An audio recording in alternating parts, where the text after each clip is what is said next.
എൻ്റെ പേര് ജോളി വിൻസെൻ്റ്. ഇത് എൻ്റെ മകൻ ആൽഫി. ഇത് ഹസ്ബൻഡ് മാത്യൂസ്.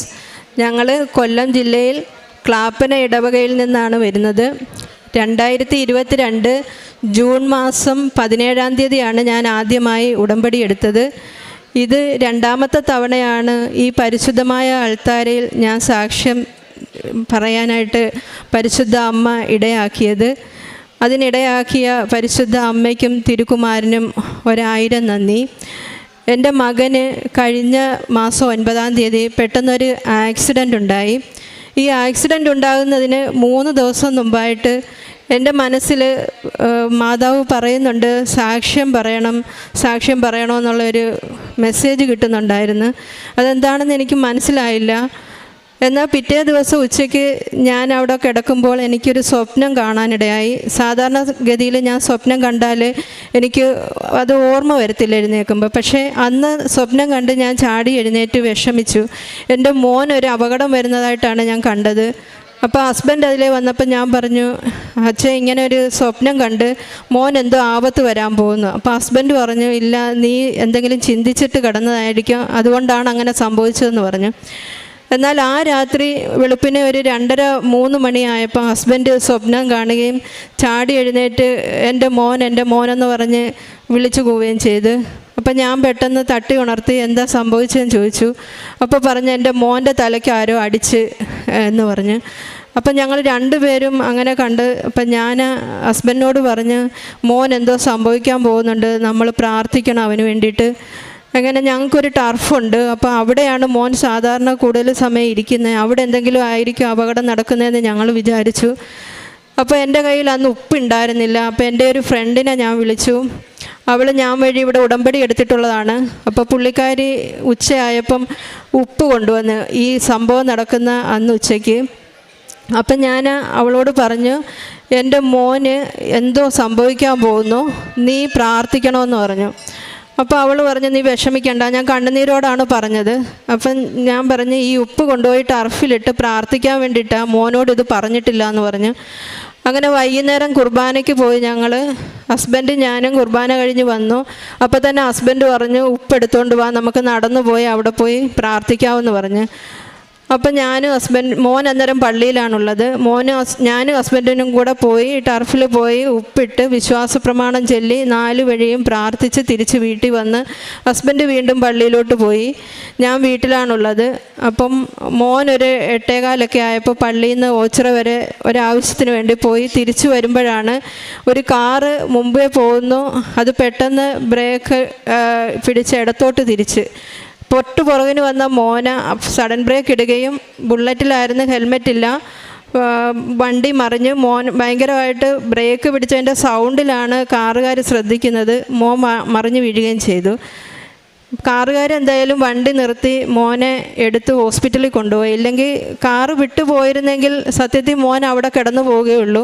ആ ഒരു ടൈമിലും പിന്നെ ആൾക്കാരും വിചാരിക്കും എന്തെങ്കിലും ഈ ഒരു പ്രായമൊക്കെ ആണെങ്കിൽ മറ്റെന്തെങ്കിലുമായിട്ട് കിടക്കുമായിരിക്കുമെന്ന് വിചാരിച്ചേനെ.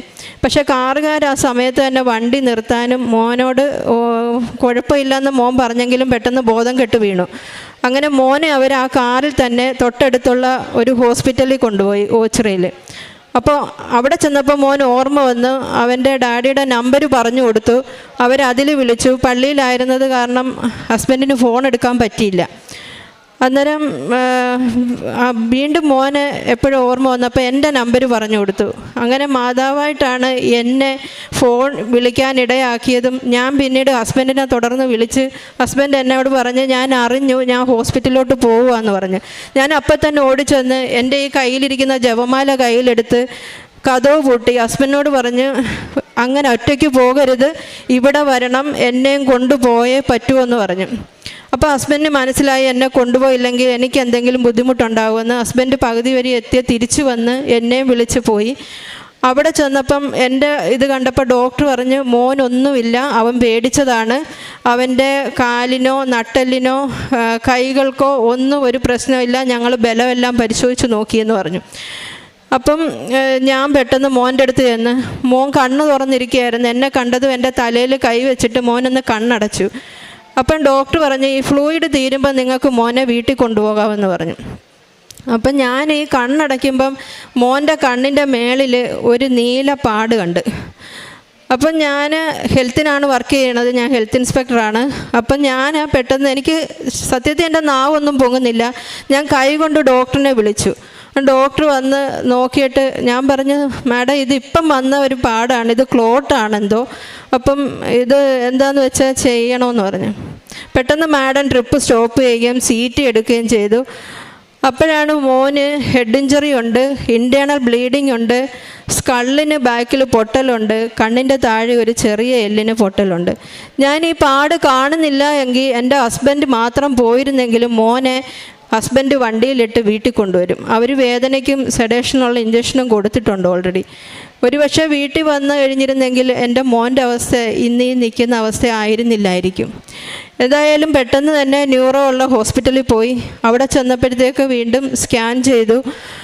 അപ്പം ഡോക്ടർ പറഞ്ഞു ബ്ലീഡിങ് ഉണ്ട്, 96 മണിക്കൂർ കഴിയാതെ ഒന്നും പറയാൻ പറ്റില്ല, അതുപോലുള്ള ഒരവസ്ഥയിലാണ്, ഇഞ്ചറി ഉണ്ടായിരിക്കുന്നത് അങ്ങനെയുള്ള ഒരു പാർട്ടിലാണെന്ന് പറഞ്ഞു.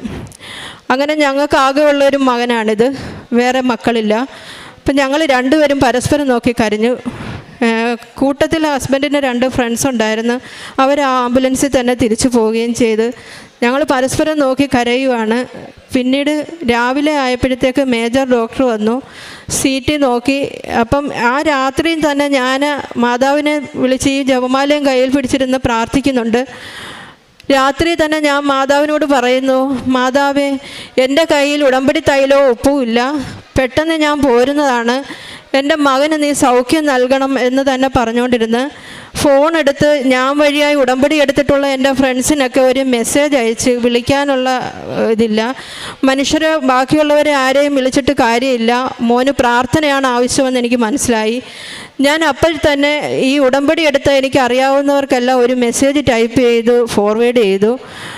അന്നേരം രാത്രി 2:30 മണിയായപ്പോൾ എൻ്റെ സഹോദരിയും ഉടമ്പടി എടുത്തിട്ടുള്ളതാണ്. അവളുടെ മകൻ്റെ കയ്യിൽ 2:30-3 മണിക്ക് മുമ്പായിട്ട് ഉടമ്പടി തൈലവും ഉപ്പും എൻ്റെ കയ്യിലെത്തി, ഞാൻ പറയാതെ തന്നെ. വെളുപ്പിനെ മോനെ കാണാൻ കയറ്റിയപ്പോൾ തന്നെ ഞാൻ മോൻ്റെ നെറ്റിയിൽ കുരിശ് വരച്ചു, വായിൽ ഉപ്പ് നൽകി. അവൻ്റെ അവസ്ഥ കൊണ്ട് ഞാൻ വിഷമിച്ച് നിന്നു. അപ്പോൾ എൻ്റെ അടുത്ത് നിന്ന് സിസ്റ്റർ പറയുവാണ്, എൻ്റെ മോൻ്റെ കഴുത്തിലൊരു കൊന്തയുണ്ട്. അപ്പോൾ സിസ്റ്റർ പറയുകയാണ് ഈ കൊന്ത ഊരി മാറ്റണം, ICUവിൽ ഇങ്ങനെയുള്ള സാധനങ്ങളൊന്നും ഇടാൻ പറ്റില്ല. അപ്പം ഞാൻ വിഷമിച്ച് കരഞ്ഞു. എൻ്റെ കയ്യിലുള്ള കാശുരൂപവും കൂടെ ആ കൊന്തയിൽ ഇട്ട് കൊടുക്കാൻ വേണ്ടിയാണ് ഞാൻ ആ ICUവിൽ ചെന്ന് നിൽക്കുന്നത്.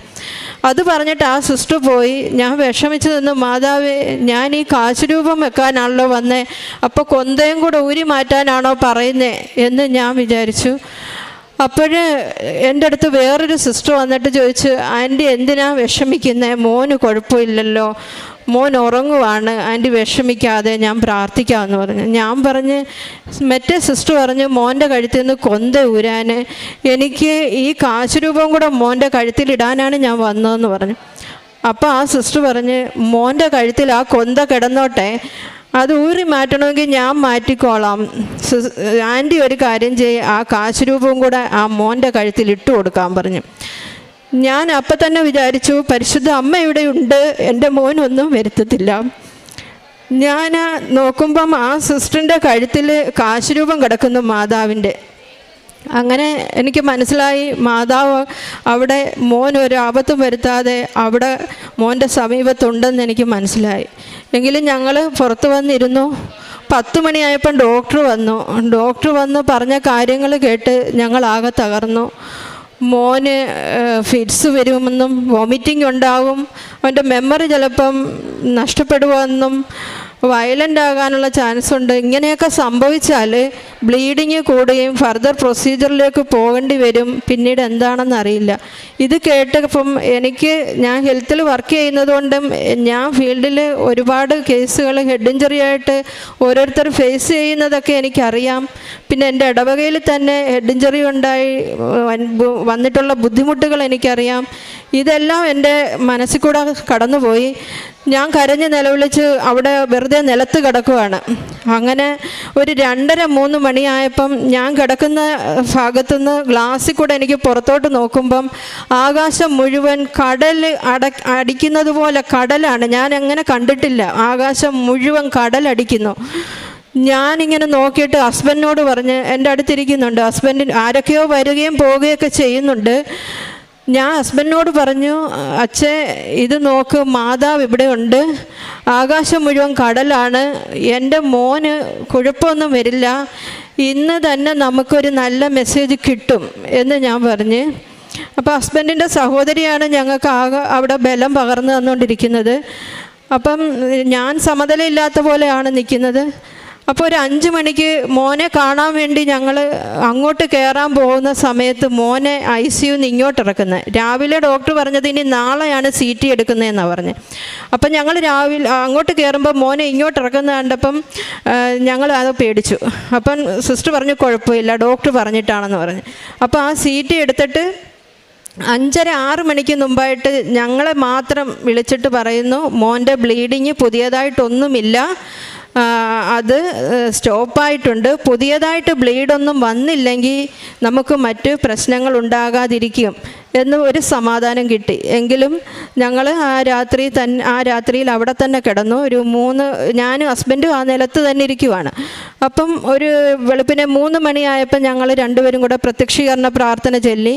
മാതാവിനോട് ഞാൻ പറഞ്ഞു, അമ്മേ മാതാവേ, ഈ മെഴുകുതിരി വെളുപ്പിനെ നീലത്തിരി കത്തിക്കുവാൻ എനിക്ക് പറ്റുന്നില്ല, നിൻ്റെ നീലത്തിരി എൻ്റെ കയ്യിലില്ല, നിൻ്റെ നീല അങ്കി കൊണ്ട് എൻ്റെ മോനെ പൊതിഞ്ഞ് സംരക്ഷിക്കണം എന്ന് നിരന്തരമായി പ്രാർത്ഥിച്ചു. മോന് ഹസ്ബൻഡ് അവിടെ നിലത്ത് തന്നെ കിടന്നു. ഞാൻ അവിടെ നിന്ന് ജപമാല ചൊല്ലിക്കൊണ്ടിരുന്നു. നേരം വെളുത്ത് ഒരു 6 മണിയൊക്കെ ആകുമ്പോൾ ഞാൻ ആകാശത്തോട്ട് നോക്കുമ്പം നിറച്ച് നീല പ്രകാശമാണ്, വെള്ളപ്രകാശം, വെള്ളയാണ് മൊത്തം, ആകാശം മുഴുവൻ വെള്ള. എന്നാൽ ഒരു ബെഡ്ഷീറ്റ് പോലെ ഒരു അങ്കി, മാതാവിൻ്റെ അങ്കി കണ്ടു. ഞാനത് ഫോട്ടോ എടുത്ത് ഞാൻ അച്ഛനെ ഇവിടെ കാണിച്ചിട്ടുണ്ട്. ആ അങ്കി കണ്ട് ഞാൻ ഹസ്ബൻഡിനെ വിളിച്ചുണർത്തി. ഞാൻ പറഞ്ഞു, മാതാവ് മോനെ നീല അങ്കി കൊണ്ട് പൊതിഞ്ഞിട്ടുണ്ടെന്ന് പറഞ്ഞു. എല്ലാ ദിവസവും 10 മണിക്കാണ് ഡോക്ടർ മെസ്സേജ് തലേ ദിവസമൊക്കെ പറഞ്ഞത്. അന്ന് രാവിലെ 8:30 മണിയായപ്പോൾ തന്നെ ഡോക്ടർ വന്ന് പറഞ്ഞു, മോന് പുതിയ ബ്ലീഡിങ് ഇല്ല, അവൻ ഇതുവരെയും വൊമിറ്റ് ചെയ്തില്ല, അവന് ഫിറ്റ്സ് വന്നില്ല, അവന് മറ്റ് വയലൻസ് ഒന്നുമില്ല, അവന് മെമ്മറി ഉണ്ട്, അവൻ ഇൻ്റലിജൻ്റായിട്ട് ചോദിച്ച കാര്യത്തിനൊക്കെ മറുപടി പറഞ്ഞു, ഫുഡ് കഴിച്ചു എന്ന് പറഞ്ഞു. പിന്നീട് അങ്ങോട്ടുള്ള എങ്കിലും അവന് ഈ പറഞ്ഞ 4 ദിവസവും ICUയിൽ തന്നെ ഒബ്സർവ് ചെയ്യണമെന്ന് പറഞ്ഞു. അങ്ങനെ അവിടുന്ന് തുടർന്ന് പെട്ടെന്നാണ് അവന് റിക്കവറായി. അവനെ 7ാമത്തെ ദിവസം തന്നെ, അതായത് മാതാവിൻ്റെ സ്വർഗാരോഹണ തിരുനാളിൻ്റെ അന്ന് ഡിസ്ചാർജ് ചെയ്ത് പൂർണ്ണ ആരോഗ്യത്തോടു കൂടി, ഒരു സ്കിന്ന് പോലും എൻ്റെ മോൻ്റെ ഇടും പൊട്ടി ഒരു ബ്ലഡും ഉണ്ടായില്ല, പൂർണ്ണ ആരോഗ്യത്തോടു കൂടെ തിരിച്ചു വന്നു. എങ്കിലും തലേ ദിവസം ഡിസ്ചാർജ് ചെയ്യുന്നതിന് 2 ദിവസം മുമ്പ് ഇതുപോലെ റൂമിൽ കൊണ്ടുവന്നപ്പോൾ അവന് നല്ല തലവേദന ഉണ്ടായി. അപ്പം ഡോക്ടർ പറഞ്ഞിരുന്നു വേദന ഉണ്ടാകുമെന്ന്. അങ്ങനെ എൻ്റെ സഹോദരി ഓടി സിസ്റ്ററിൻ്റെ അടുത്ത് പോയി പറഞ്ഞ് ഡോക്ടറിനെ വിളിച്ച് പെയിൻ കില്ലർ എഴുതിച്ച് തിരിച്ചു കൊണ്ടുവന്നതിന് ഇപ്പുറം ഞാൻ ഉടമ്പടി തൈലം എടുത്ത് എല്ലാ ദിവസവും പുരട്ടും. എങ്കിലും അന്ന് വേദന പറഞ്ഞ ദിവസം ഉടമ്പടി തൈലം എടുത്ത് മോൻ്റെ നെറ്റിക്ക് പുരട്ടി, തലയിൽ പുരട്ടി പ്രാർത്ഥിച്ച്. സിസ്റ്റർ പാരസെറ്റമോൾ ഇഞ്ചക്ഷനും കൊണ്ട് വന്നപ്പോഴത്തേക്ക് മോൻ്റെ തലവേദന മാറി, അവന് വേദനയില്ല. ആ ഇഞ്ചക്ഷൻ മോൻ എടുക്കേണ്ടതായിട്ട് വന്നില്ല. ഡിസ്ചാർജ് ചെയ്തപ്പോഴും ഇതുപോലെ തലവേദനയും തലകറക്കവും ഉണ്ടാകും, 2-3 ആഴ്ചത്തേക്കെന്ന് പറഞ്ഞാണ് വിട്ടത്. പക്ഷെ മോന് തന്ന പെയിൻ കില്ലർ ഈ നിമിഷം വരെയും കൊടുക്കേണ്ടതായിട്ട് വന്നിട്ടില്ല. ഇപ്പം ഞങ്ങൾ ഫോളോ അപ്പ് വിസിറ്റിന് ചെന്നു. അവൻ്റെ ബ്രെയിൻ ഇപ്പം CT എടുത്തു, ക്ലിയറാണ് അവൻ്റെ ബ്രെയിന്. ഒരു സ്കള്ളിൻ്റെ ചെറിയൊരു ക്രാക്കുണ്ട്. നമ്മൾ കയ്യിലോ കാലിലോ ഫ്രാക്ചർ ഉണ്ടായ പ്ലാസ്റ്റർ ഇടുന്ന പോലെ അവിടെ ചെയ്യാൻ പറ്റത്തില്ല, എങ്കിൽ അത് തനിയെ തന്നെ മാറിക്കോളും. അവനൊരു സ്കൂളിൽ പഠിപ്പിക്കുവാണ്, നമ്മുടെ സഭയുടെ തന്നെ. അപ്പം താൽക്കാലികമായിട്ട് സ്കൂളിൽ പഠിപ്പിക്കാൻ പോകുന്നെങ്കിൽ പൊക്കോളാൻ പറഞ്ഞു. അതിനൊന്നും ഒരു കുഴപ്പവും ഇല്ല. അടുത്ത ഓണം കഴിഞ്ഞതിന് ശേഷം പോകുന്നതിന് ബുദ്ധിമുട്ടില്ല. 1 മാസത്തേക്കൊരു ഗുളിക മാത്രം കഴിക്കാൻ തന്നിട്ടുണ്ട്.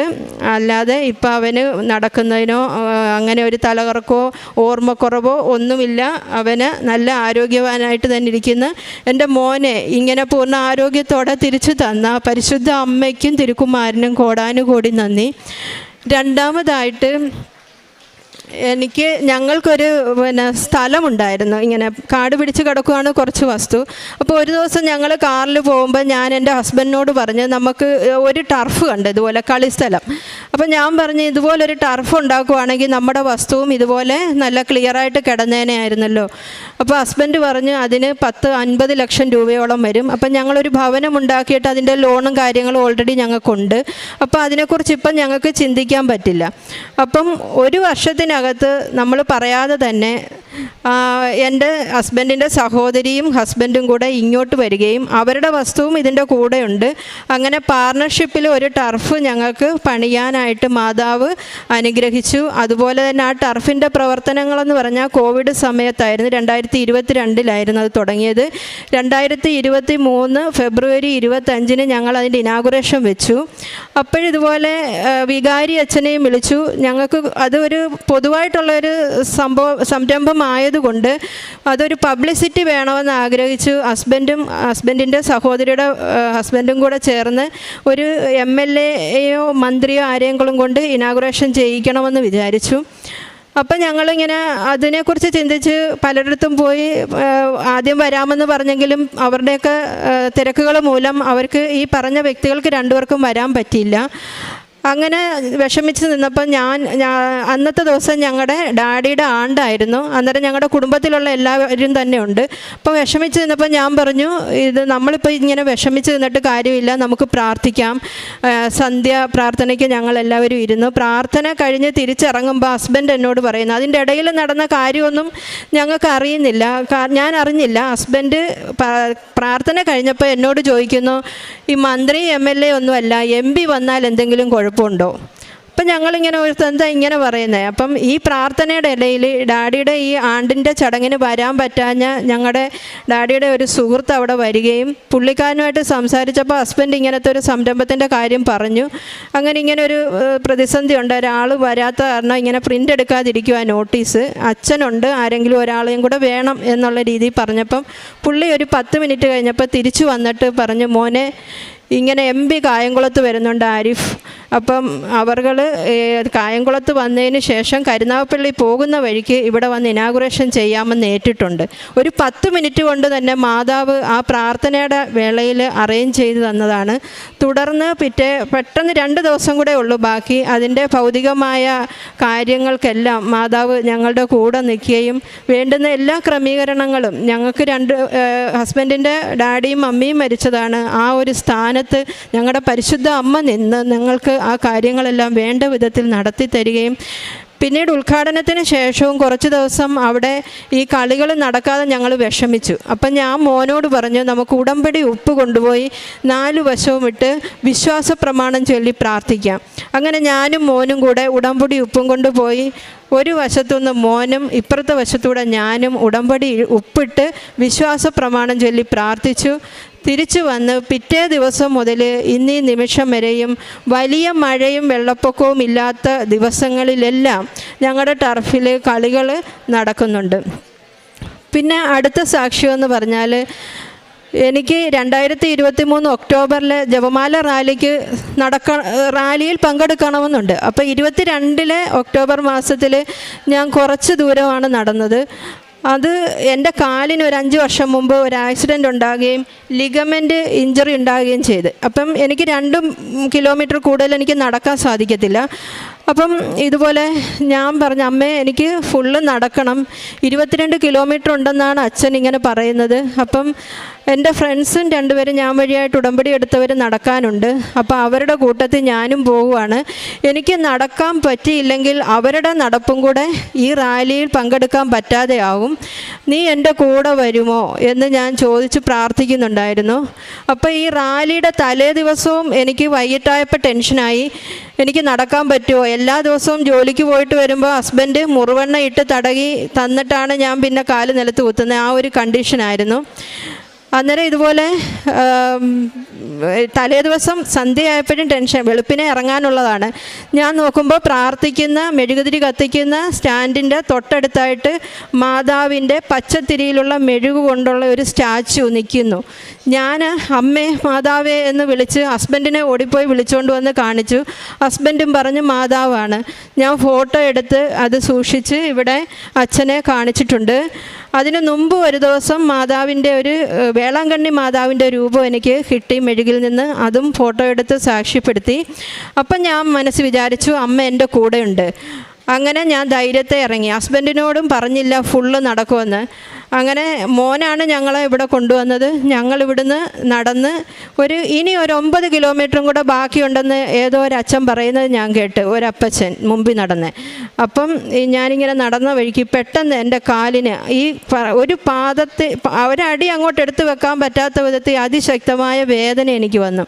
ഒരു 5 മിനിറ്റ് ഞാൻ ആ നിപ്പിൽ നിന്ന് എൻ്റെ കൂടെ വന്നവരോടും ഞാൻ പറഞ്ഞില്ല എനിക്ക് വേദനയുണ്ടെന്ന്. കാരണം അവരുടെ മനസ്സ് വിഷമിക്കും, നടക്കാൻ പറ്റിയില്ലെങ്കിലോ എന്ന്. ഞാനങ്ങനെ ഒരു 2 മിനിറ്റ് ഇവിടെ നിൽക്കാമെന്ന് പറഞ്ഞ് ഒരു 5 മിനിറ്റിനകത്ത് ആ ശക്തമായ വേദന മാറുകയും പിന്നെ ഈ നിമിഷം വരെയും ആ ലിഗമെൻ്റ് വലിഞ്ഞ സ്ഥലത്ത് എനിക്ക് വേദനയോ പ്രശ്നമോ ഇല്ല. ഞാൻ എത്ര നടന്നാലും എനിക്ക് ആ പാദത്തിൽ ഇപ്പം നീരങ്ങനെ വെക്കാറില്ല. അങ്ങനെ പരിശുദ്ധ അമ്മ എൻ്റെ ആ കാലിൻ്റെ വേദന എടുത്തു മാറ്റി. ഈ വർഷവും നടക്കണമെന്ന് തന്നെയാണ് എൻ്റെ ആഗ്രഹം. നടന്ന് ചെന്ന് കഴിഞ്ഞപ്പം ഹസ്ബൻഡ് ചോദിച്ചു നീ എത്ര കിലോമീറ്റർ നടന്ന്? ഞാൻ ഇങ്ങനെ കാണിച്ച് 2 അപ്പം 22 പറഞ്ഞതാണ്. പക്ഷേ ഹസ്ബൻഡ് ചോദിച്ചു 2 കിലോമീറ്റർ നടന്നോ? എങ്കിൽ ഇന്ന് കാലുവേദനയാണ്. പക്ഷേ പിന്നെ 2 ദിവസം കഴിഞ്ഞപ്പം ഞാൻ ഹസ്ബൻഡിനോട് പറഞ്ഞു ഞാൻ 22 കിലോമീറ്ററും നടന്നു, മാതാവ് എന്നെ നടത്തി അവിടെ എത്തിച്ചു എന്ന് പറഞ്ഞു. പിന്നീട് ഒരു സാക്ഷ്യവും കൂടെ ഉള്ളതെന്ന് പറഞ്ഞാൽ എൻ്റെ ഒരു കസിൻ ഗൾഫിൽ നിന്ന് ഇൻറ്റേർണൽ ഓർഗൻസിന് മുഴുവൻ ഇൻഫെക്ഷൻ അടിച്ച് ഒരു സ്പെഷ്യൽ ഫ്ലൈറ്റിൽ നാട്ടിലെത്തേണ്ട ഒരു സാഹചര്യമുണ്ടായി. അപ്പം ആ മകനെന്ന് പറഞ്ഞു കഴിഞ്ഞാൽ വീട്ടിൽ വന്നെങ്കിലും അങ്ങോട്ടോ ഇങ്ങോട്ടോ അനങ്ങാനോ വീൽ ചെയറിൽ തന്നെയാണ്, ബെഡിൽ തന്നെ കിടക്കുന്ന അവസ്ഥയാണ്. പുള്ളിക്കാരന് ഷർട്ടിൻ്റെ ബട്ടന് പോലും ഇടാൻ പറ്റില്ല. അപ്പം ആ മകൾ എൻ്റെ മോൻ്റെ കൂടെ ആ സ്കൂളിൽ പഠിപ്പിക്കുന്നതാണ്. അപ്പോൾ ഒരു ദിവസം മോൻ്റെ കൂടെ സ്കൂളിൽ വിടാൻ വേണ്ടി വന്നപ്പോൾ എന്നോട് കണ്ണുനീരോട് അവൾ കാര്യങ്ങളൊക്കെ പറഞ്ഞു. ഞാൻ മാതാവിൻ്റെ ഉപ്പെടുത്ത് കൊടുത്തു, വിശ്വാസ പ്രമാണം ചൊല്ലി. ആ മകളോട് പറഞ്ഞു, എൻ്റെ കസിനാണ് അവൻ. അപ്പം ഞാൻ പറഞ്ഞു അവന് ഒരു കുഴപ്പവും വരത്തില്ല, 7 ദിവസം കഴിയുന്നതിന് മുമ്പ് അവൻ സൗഖ്യപ്പെടും, മാതാവിന് നന്ദി പറയണമെന്ന് പറഞ്ഞ്. അവർ പോയി കഴിഞ്ഞപ്പോൾ ഞാൻ ഓടിച്ചെന്ന് മാതാവിനോട് പറഞ്ഞു, അമ്മേ നിന്നെ മുന്നിൽ കണ്ടിട്ടാണ് ഞാൻ അവരോട് അങ്ങനെ പറഞ്ഞത്, നിൻ്റെ നാമം മഹത്വപ്പെടണം, അവർ സൗഖ്യപ്പെട്ടു എന്ന്, അവന് സുഖമായെന്ന് ആ മകൾ എൻ്റെ അടുത്ത് 7 ദിവസത്തിനകത്ത് വന്ന് പറയണമെന്ന് പറഞ്ഞു. അങ്ങനെ ഞാൻ ഓരോ ദിവസവും ആ മകന് വേണ്ടി പ്രാർത്ഥിച്ചു. ഞാൻ എല്ലാ ദിവസവും അമ്മയോട് പറയും ഇനി 4 ദിവസമേ ഉള്ളൂ, ഇനി 3 ദിവസമേ ഉള്ളൂ എന്ന് മാതാവിനോട് ഓർമ്മപ്പെടുത്തി പ്രാർത്ഥിച്ചു. അങ്ങനെ 5-ാമത്തെ ദിവസം അവൻ്റെ ഭാര്യ വന്ന് എന്നോട് പറയണമെന്നാണ് പറഞ്ഞത്. പക്ഷേ 5-ാമത്തെ ദിവസം ആ മകനാണ് അവൻ്റെ മോനെ എൻ്റെ മോൻ്റെ കൂടെ സ്കൂളിൽ വിടാൻ വേണ്ടി കൊണ്ടുവന്നത്. വണ്ടി ഓടിച്ച് എഴുന്നേക്കാനോ ഷർട്ടിൻ്റെ ബട്ടൺ ഇടാനോ പറ്റാതെ കിടന്ന മകനാണ്. അപ്പോൾ ആ മകൾ എല്ലാ ദിവസവും വിശ്വാസ പ്രമാണം ചൊല്ലി ഉപ്പ് വെറും വയറ്റിൽ അവന് കൊടുക്കുകയും പ്രാർത്ഥിക്കുകയും ചെയ്തതിൻ്റെ ഫലമായിട്ട് ഒരു വലിയ രോഗസൗഖ്യം ആ മകന് ലഭിച്ചു. പിന്നെ എൻ്റെ 1-2 ഫ്രണ്ട്സിന് മക്കളില്ലാതിരുന്ന ഒരു ആശാവർക്കറിൻ്റെ മകൾക്ക് 9 വർഷത്തിന് ശേഷം എൻ്റെ പ്രാർത്ഥനയും ഉടമ്പടി പത്രവും കാശുരൂപവും കൊടുത്തത് വഴി ആ മകൾക്ക് ആശാവർക്കറിൻ്റെ മകൾക്ക് ഒരു കുഞ്ഞിനെ ലഭിച്ചു. അതിന് ഇപ്പം 4 മാസം പ്രായമായി. അതുപോലെ തന്നെ വേറൊരു ആശാവർക്കറിൻ്റെ തൊണ്ടയ്ക്ക് മുഴ ഉണ്ടായിരുന്നു. ആ മുഴ FNAC എടുത്ത് പരിശോധിക്കാൻ വേണ്ടി പോയി. എന്നെ വിളിച്ച് പ്രാർത്ഥിച്ചു. ഞാൻ 2 ദിവസം ഉടമ്പടി തൈലവുമായി ആ മകളുടെ അടുത്ത് പോയി പ്രാർത്ഥിച്ചു, വിശ്വാസ പ്രമാണം ചൊല്ലി പ്രാർത്ഥിച്ച് ധൈര്യമായി പോകാൻ പറഞ്ഞു. FNAC എടുക്കാൻ ചെന്നപ്പം അവിടെ അങ്ങനൊരു മുഴയില്ല, സൂചി കടത്താനുള്ള ഒരു മുഴ അവിടെ ഇല്ല, അത് അപ്രത്യക്ഷമായി പോയി. ഡോക്ടർ ചോദിക്കുന്നു കഴിഞ്ഞ ദിവസം വിത്തിൻ 1 വീക്സിനുള്ളിലാണ് ഇത് സംഭവിക്കുന്നത്, കഴിഞ്ഞ ദിവസം സ്കാൻ ചെയ്തപ്പോൾ കണ്ട മുഴ എങ്ങോട്ട് പോയി ലതികെ എന്ന് ഡോക്ടർ ചോദിച്ചു. അവൾ പറഞ്ഞു മാതാവ് എടുത്തു മാറ്റിയതാണെന്ന്. ആ മകളും ഇവിടെ വന്ന് ഉടമ്പടി എടുത്തു. ഞാൻ വഴിയായി പ്രേക്ഷിത പ്രവർത്തനം എന്ന് പറഞ്ഞാൽ ഞാനൊരു ഹെൽത്ത് ഇൻസ്പെക്ടറാണ്. എനിക്ക് ഫീൽഡ് വിസിറ്റ് ഉണ്ട്. ഞാൻ പോകുന്ന വഴിയെല്ലാം ഈ പത്രം എൻ്റെ ബാഗിൽ എപ്പോഴും കാണും. എല്ലാ മാസവും ഞാൻ 3 കെട്ട് പത്രം വീതം കൊണ്ടുപോകും, ഇവിടുന്ന് വാങ്ങിക്കും. ഈ മാസം മാത്രമേ എനിക്ക്, കഴിഞ്ഞ മാസം ഓഗസ്റ്റിൽ മോൻ്റെ ഈ ഒരു സംഭവത്തിൽ എനിക്ക് വരാൻ പറ്റിയില്ല. എങ്കിലും കഴിഞ്ഞ ഞായറാഴ്ച പള്ളിയിൽ പോയപ്പം അവിടെ നേരത്തെയും ഇങ്ങനെ വാങ്ങുന്നവർ പത്രം വെച്ചിരിക്കും, ഞാനത് എടുത്ത് കൊണ്ടു നടന്ന് കൊടുക്കാറുണ്ട്. അപ്പോൾ എനിക്ക് 3 കെട്ട് പത്രം പള്ളിയിൽ തന്നെ ഇരിക്കുന്നു. അത് ഞാൻ എടുത്ത് അത് കൊണ്ടുപോയി കഴിഞ്ഞ ദിവസം കോട്ടയത്തും ബുധനാഴ്ച കൊല്ലത്തുമായിട്ട് അതും കൊടുത്തു. പോകുന്ന വഴി എപ്പോഴും എൻ്റെ കയ്യിൽ പത്രം കാണും. അത് അർഹതപ്പെട്ടവരുടെ കയ്യിൽ പ്രാർത്ഥിച്ച് കൊണ്ടെത്തിക്കും മാതാവ് എന്നെ അവിടെ. രോഗി സന്ദർശനം എന്ന് പറഞ്ഞാൽ എൻ്റെ ഈ ഫീൽഡ് പ്രവർത്തനത്തിനിടയിൽ ഞാൻ പോകുന്ന വഴിയെല്ലാം മാതാവ് ഞാൻ എത്തിക്കേണ്ട രോഗികളുടെ അടുത്ത് തന്നെ എത്തിക്കുകയും അവർക്ക് വേണ്ടുന്നതായ പ്രയർ ആവശ്യമുള്ളവർക്ക് പ്രയർ, ഭക്ഷണം ആവശ്യമുള്ളവർക്ക് ഭക്ഷണം, സാമ്പത്തികം ആവശ്യമുള്ളവർക്ക് സാമ്പത്തികം ഒക്കെ എനിക്ക് കൊടുക്കാനായിട്ട് എത്തിക്കും. എന്നോട് അനേകം മക്കൾ പ്രാർത്ഥനാ സഹായം അപേക്ഷിക്കും. അതെല്ലാം സമർപ്പിച്ച് ഞാൻ പ്രാർത്ഥിക്കും. ഒരുപാട് പേർക്ക് ഞാൻ വഴിയായിട്ട് മാതാവിൻ്റെ കൃപ കിട്ടിയതായിട്ട് അവരെന്നോട് പറയുകയും അവരുടെ ആഗ്രഹങ്ങൾ സാധിച്ചു കിട്ടിയതായിട്ട് വെളിപ്പെടുത്തുകയും ചെയ്തു. ഒട്ടുമിക്ക ആളുകളും ഇവിടെ വന്ന് ഈ ഉടമ്പടി എടുക്കുകയും പ്രാർത്ഥിക്കുകയും ചെയ്യും. തൊഴിലുറപ്പ് മേഖലകളിലൊക്കെ ഞങ്ങൾ വിസിറ്റിന് പോകുമ്പം അവിടെയും പത്രം കൊടുത്ത് അവിടുന്ന് വാഹനം അറേഞ്ച് ചെയ്ത് ഒരു കൂട്ടം ആളുകൾ പല തവണയായിട്ട് ഇവിടെ വന്ന് മാതാവിൻ്റെ മുമ്പിൽ വരികയും ഉടമ്പടി എടുക്കുകയും ചെയ്തു. ഞാൻ അവിടെ ചെല്ലുമ്പം അവരൊക്കെ ഓടി വന്ന് മാതാവിനെക്കുറിച്ച് 1000 നാവോട് എന്നോട് സംസാരിക്കും. സിസ്റ്ററാണ് അല്ലെങ്കിൽ സാറാണ് ഞങ്ങൾക്ക് മാതാവിനെ തന്നതെന്ന് പറയുമ്പോൾ ഞാൻ ആ മഹത്വവും നന്ദിയും എല്ലാം ഞാൻ മാതാവിന് കൊടുക്കാനാണ് പറയുന്നത്. ഞാൻ ഉടമ്പടി നിയോഗങ്ങൾ വയ്ക്കുമ്പോൾ പോലും ഭൗതികമായ കാര്യങ്ങളെക്കാൾ കൂടുതൽ ആത്മീയമായ ഉണർവും പ്രാർത്ഥനാപരവും തരാനാണ് എഴുതുന്നത്. അതായത് ഞങ്ങൾക്ക് പള്ളിയിൽ എല്ലാ ദിവസവും പോകാൻ ഇപ്പം ചെറിയ സാങ്കേതിക തടസ്സങ്ങളില്ലാത്തപ്പോഴൊക്കെ ഞങ്ങൾ കുടുംബത്തോടു കൂടി എല്ലാ ദിവസവും പള്ളിയിൽ പോകാൻ സാധിക്കുന്നുണ്ട്. അതുപോലെ തന്നെ ഞങ്ങൾക്ക് ജീവിതാന്ത്യം വരെയും പരിശുദ്ധ അമ്മയും ഈശോയെ മഹത്വപ്പെടുത്തി പാപം ചെയ്യാതെ ഭൂമിയിൽ ജീവിക്കാനുള്ള വലിയ കൃപയ്ക്കാണ് ഞാൻ എപ്പോഴും ഉടമ്പടിയിൽ വയ്ക്കുന്നത്. അച്ഛൻ്റെ ഈ ടോക്കുകൾ, ആരാധന എല്ലാം എല്ലാ ആഴ്ചയിലും, ചിലപ്പോൾ എനിക്ക് ചൊവ്വാഴ്ച തന്നെ എനിക്ക് കേൾക്കാനോ അതിൽ പങ്കെടുക്കാനോ പറ്റത്തില്ലായിരിക്കും.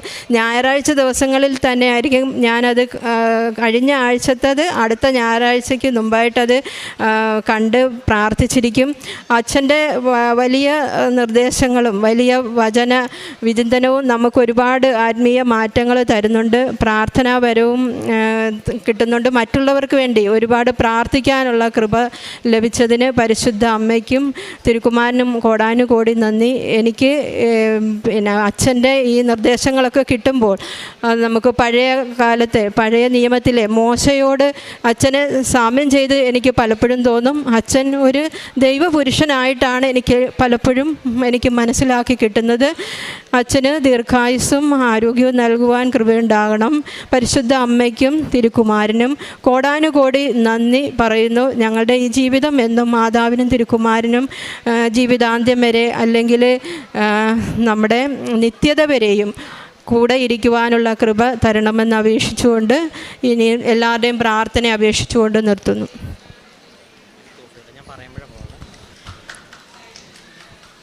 ഈ ഒരു സാക്ഷ്യത്തിൽ ഇദ്ദേഹം ഒരു ഹെൽത്ത് ഇൻസ്പെക്ടറാണ്. അപ്പം നമ്മുടെ ജീവിതത്തിലുള്ള ഏറ്റവും പ്രധാനപ്പെട്ട ചോദ്യം, നമ്മൾ എന്തിനാണ് ജീവിക്കുന്നത്, എന്തിനാണ് നമുക്കൊരു കുടുംബം, എന്തിനാണ് നമുക്കൊരു തൊഴിൽ, എന്തിനാണ് നമ്മൾ ഭക്ഷണം കഴിക്കുന്നത്? ഈ എന്തിനാണെന്നുള്ള ചോദ്യത്തിന് വ്യക്തമായിട്ട് മറുപടി ബൈബിൾ നൽകുന്നുണ്ട്. നിങ്ങൾ ഭക്ഷണം കഴിക്കുകയോ പാനം ചെയ്യുകയോ ഏത് തൊഴിൽ ചെയ്യുമ്പോഴും അതെല്ലാം ദൈവനാമത്തിൻ്റെ മഹത്വത്തിന് വേണ്ടിയാണെന്നുള്ള ഒരു വ്യക്തമായിട്ടുള്ള മറുപടി കർത്താവ് ഡയറക്റ്റും അല്ലെങ്കിൽ ബൈബിളിൻ്റെ തുടക്കം തൊട്ട് അവസാനം. അതുകൊണ്ട് തന്നെയാണ് ബൈബിള് ജീവിതത്തിൽ വ്യക്തമായിട്ടൊരു ഫോക്കൽ പോയിൻ്റുള്ള ആ ഫോക്കസ് എന്താണെന്നുള്ള ചോദ്യത്തിനും ഈ ഒരു സാക്ഷ്യത്തിൽ അദ്ദേഹം മറുപടി പറയുന്നുണ്ട്. നിത്യതയാണ് അതിൻ്റെ ഫോക്കസ്. ഒരു പക്ഷേ പതുക്കെ ഉടമ്പടിയിൽ നിൽക്കുന്നവർ ഈ ഒരു ബോധ്യത്തിലേക്ക് പരിശുദ്ധ അമ്മ കൊണ്ടുചെന്ന് നിർത്തും. അതാണ് അമ്മയുടെ ഏറ്റവും വലിയൊരു ദൗത്യം എന്ന് പറയുന്നത്. രണ്ടാമത്തത്, ഇവിടെ ഇപ്പം കൂടുതലും കുടുംബങ്ങളായിട്ട് വന്നാണ് ഈ അൾത്താരയിൽ സാക്ഷ്യം പറയുന്നത്.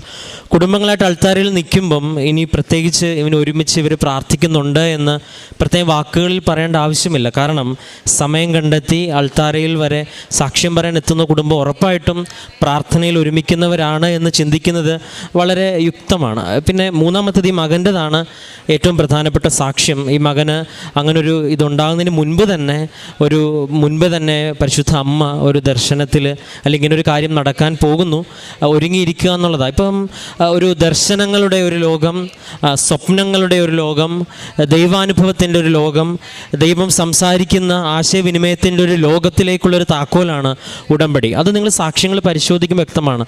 ജോയൽ പ്രവാചകൻ്റെ പുസ്തകത്തിൽ പറയുന്നു, എല്ലാവരിലേക്കും ഞാൻ എൻ്റെ ആത്മാവിനെ വർഷിക്കും, എല്ലാവർക്കും സ്വപ്നങ്ങൾ കാണും, വൃദ്ധന്മാർ സ്വപ്നങ്ങൾ കാണും, യുവാക്കൾക്ക് ദർശനങ്ങൾ ഉണ്ടാകും. അപ്പം ഇതൊരു വലിയ ദൈവിക പദ്ധതിയുടെ ഭാഗമായതുകൊണ്ട് തന്നെ ഈ ആത്മീയമായൊരു ലോകത്തിലേക്ക് എത്തിച്ചേരുവാനുള്ളൊരു താക്കോലാണ്. അതുകൊണ്ടാണ് ഉടമ്പടി എടുത്തവർ ഉടമ്പടി സാക്ഷ്യം കേൾക്കുന്ന പോലെ ഉടമ്പടിക്ക് പുറത്തുള്ളവരും വിശ്വാസമില്ലാത്തവരും കാണുന്നത്.